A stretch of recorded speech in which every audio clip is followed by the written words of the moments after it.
Man shalla alayya salawat kepadaku satu kali, sallallahu alaihi bi asyra, Allah balas kebaikan. Wa hutan anhu asyara sayiat, Allah berikan balasan 10 kebaikan. Wa rufi'at lahu asyara darajat, Allah naikkan 10 darajat tingkatan kemuliaan. Maka di antara semua amalan-amalan ini, yang amalannya mudah tapi amalannya berterusan, tidak putus dan dijamin pasti di Allah adalah membanyakkan salawat. Dengan berselawat segala urusan dimudahkan Allah. Dengan berselawat segala dosa diampunkan Allah. Dengan berselawat segala susah hati dihilangkan Allah. Dengan berselawat dekat kepada Rasulullah. Siapa yang paling dekat dengan Nabi? Aqrabu majlisan. Salawat tidak memerlukan ijazah. Salawat tidak memerlukan tariqah. Salawat tidak memerlukan apa-apa. Begitu kata Sayyid Muhammad bin Alawi bin Abbas Al-Hasani Al-Maliki. Bila ada orang berselawat, dari mana kamu dapat salawat ini? Langsung dari Allah Subhanahu wa taala. Innallaha wa malaikatahu yusholluna 'alan nabi ya ayyuhalladzina amanu shallu alaihi. Allahumma shalli ala sayyidina Muhammad wa ala ali sayyidina Muhammad. Bagaimana mengamalkannya? Shallu alaihi, banyak-banyak berselawat. Banyak-banyak lafaznya. Dalam Sahih Bukhari, Allahumma shalli ala sayyidina, ada 5 lafaz. Salah satu lafaz yang paling mudah adalah Allahumma shalli ala sayyidina Muhammad wa ala ali sayyidina Muhammad.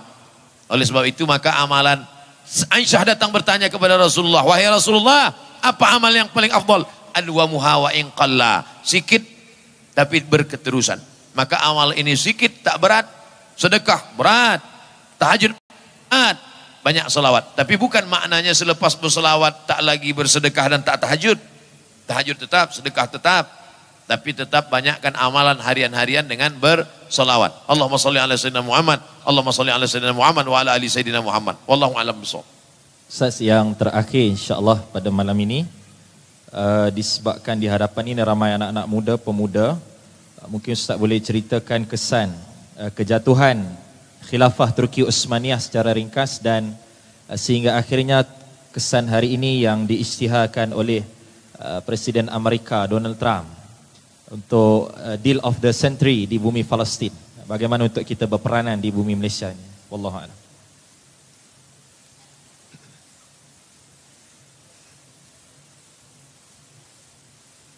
Tumbuh tanaman, selepas itu dia akan bertunas, bercabang, berdaun, berbunga, berputih, berbuah. Selepas itu dia kemudian akan layu dan tumbang. Itu terjadi. Tumbuh tanaman Sayyidina Muhammad SAW diperjuangkan Khulafaur Rasyidin Abu Bakar, Umar, Utsman dan Ali. Kuat pada masa Bani Umayyah, jatuh Bani Umayyah, naik Bani Abbasiyah, jatuh Bani Abbasiyah.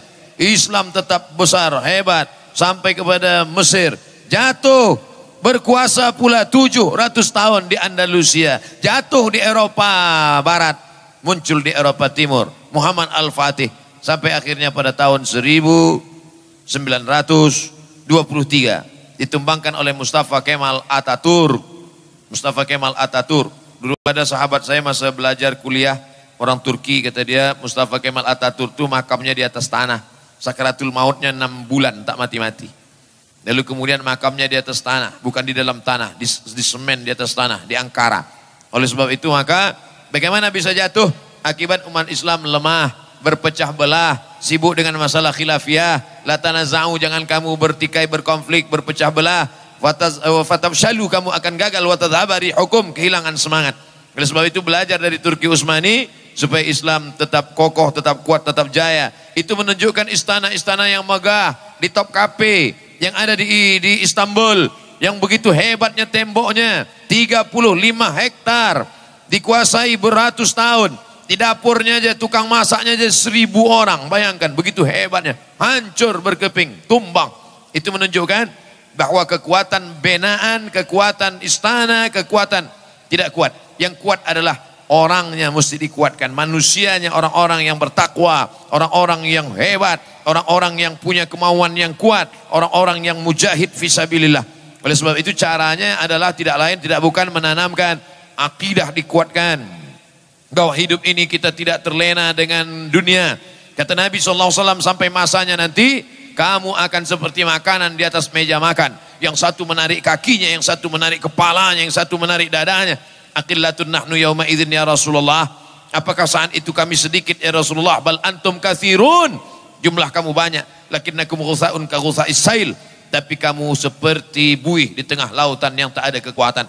Begitulah akhirnya, kerana dia tiada kekuatan, terpecah belah, ada pengkhianatan, ada kemunafikan, akhirnya 1923, 1924 tumbang, terpecah.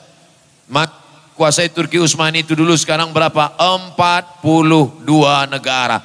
Dari mulai Ethiopia, jumlah negara Arab saja 22 negara. Yang bukan negara Arab, Ethiopia di Afrika, sampailah negara Rumania, sampai kepada Eropa Barat, Eropa Timur, itu semua di bawah kekuasaan Turki Utsmani. Nah, kalau ingin mengetahui ini semua, mudah-mudahan dibukakan Allah rezeki, nanti pergi umrah, balik dari umrah singgah ke Turki untuk melihat peninggalan-peninggalan itu semua. Tapi al-Islamu ya'lu, Islam akan tetap tinggi, wala yu'la alaih. Jangan bercerita tentang Turki Utsmani ini lalu umat Islam menjadi lemah, menjadi takut. Tidak. Ada seorang orientalis, orang Yahudi bernama Bernard Lewis. Bernard Lewis. Kata Bernard Lewis, tahun 2050 umat Islam akan menguasai Europe. 2050 Islam sudah berkuasa di Europe. Itu yang berkata begitu bukan orang Islam. Tak sampai 100 tahun lagi. Dari mana analisa dia? Jerman akan diisi oleh imigran-imigran yang datang berpindah dari Turki. Orang Turki sudah memenuhi Jerman. Spanyol dengan Prancis diisi oleh orang Aljazair, Maroko, Mauritania, Tunisia mengisi. UK diisi oleh muslim-muslim yang datang dari India, Bangladesh, Pakistan. Tempat-tempat strategik diisi oleh orang Islam. Sedangkan mereka punah. Kenapa punah? Sebab mereka tidak mau menikah. LGBT, terkena virus HIV, meninggal dunia. Sedangkan umat Islam pula banyak anaknya. Makan tidur 10. Otaknya cerdas. Banyak. Sekarang sudah, Masya Allah, tabarakallah. Bernard Lewis, Yahudi ketakutan. Islam akan banyak, Islam akan tidak perang. Islam menguasai Europe tidak dengan cara perang. Tapi dengan cara apa? Dengan kekuatan ilmu pengetahuan. Maka Islam yang paling cepat pertumbuhannya amat sangat pesat di Europe hari ini. Maka muncullah Islamophobia, ketakutan terhadap Islam, takut mereka. Maka dipancinglah Islam ini teroris, Islam ini fasis, Islam ini akan membunuh, Islam ini akan memancung. Tapi apa kata Allah? Wa makaru wa makarallah. Mereka membuat tipu daya, Allah membalas. Wallahu khairul makirin. Allah itu amat sangat kuat balasannya. Maka begitu Islamophobia ditakut-takutkan, Islam kalau berkuasa akan membunuh. Orang makin mencari-cari Islam, maka berbondong-bondong orang datang ke Maghribi. Mereka datang dari Spain, datang ke Maghribi, bersyahadat ramai-ramai ke masjid-masjid masuk Islam. Khasnya lagi selepas peristiwa 11 September, ramai-ramai sebab mereka mencari Islam, mereka cari dakwah-dakwah Islam, mereka download buku-buku tentang Islam. Akhirnya mereka wara'aitan nasa idza jaa nasrullah, kalau sudah datang pertolongan dari Allah, wal fath, kemenangan. Wara'aitan nasa yadkhuluna fi dinillahi afwaja. Dan saya percaya janji Allah Subhanahu wa taala, innaka la tukhliful mi'ad. Ada satu yang belum. Nabi dulu berjanji 700 tahun lamanya. La tuftahanna al-Qastantiniyatu. Nanti Konstantinopel pasti akan direbut oleh umat Islam. Wala ni'mal amiruha. Pemimpin panglima perangnya pemimpin terbaik. Wala ni'mal jaishu dzalikal jais, dan pasukan tenteranya adalah yang terbaik. Ketika Nabi berkata begitu, semua apa kata mereka? Majnun, gila, sahir, tukang sihir, kadzab, pembohong. Tapi 700 kemudian siapa yang menyangka ternyata persis seperti yang dikatakan Nabi SAW. Ada satu lagi yang belum terwujud janji Nabi. Apa dia? Rom itu adalah Europe. Itulah yang dikhawatirkan oleh Samuel Huntington dalam bukunya Clash Civilization. Itu juga yang dikhawatirkan oleh Bernard Lewis. Tapi janji Allah SWT akan terwujud. Tidak dengan perang, tidak dengan membunuh, tapi dengan apa? Dengan ilmu pengetahuan. Akan lahir sarjana-sarjana, akan lahir Muslim scholar yang akan menunjukkan tanda-tanda kebesaran Allah. Sanurihim ayatina fil afaq. Kami akan tunjukkan tanda-tanda kebesaran kami di atas langit, kata Allah.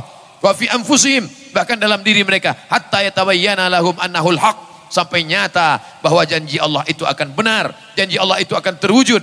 Al-Islamu ya'lu, Islam tinggi, wala yu'la alaih. Tidak ada yang melebihi daripada Islam. Insya Allah, Allah akan menolong Islam. Islam ini pasti akan ditolong Allah. Andai kita tidak ditolong Islam, kita tinggalkan Islam ini, Islam pasti ditolong Allah.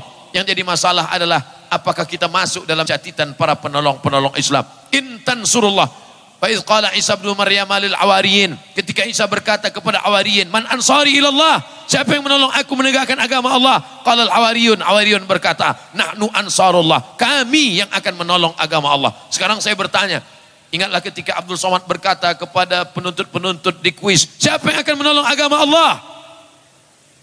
Tak ada. Kami yang akan menolong agama Allah, insya Allah. Insya Allah kita akan tolong agama Allah. Intan surullah, kalau kau tolong agama Allah, yang surkum, Allah akan menolong kamu. Wa yuthabbit aqdamakum, Allah akan menguatkan kaki kamu. Allah tidak tanya berapa harta yang kau beri, Allah tak tanya apa yang sudah kau buat, Allah tak tanya berapa darahmu yang tumpah untuk jihad, tidak. Tapi yang ditanya Allah adalah apa yang sudah kau ikhlaskan untuk menolong agama Allah Subhanahu wa taala. Mudah-mudahan nanti kita termasuk yang boleh menjawab pertanyaan ketika berhadapan dengan Allah Subhanahu wa taala. Amin ya rabbal alamin.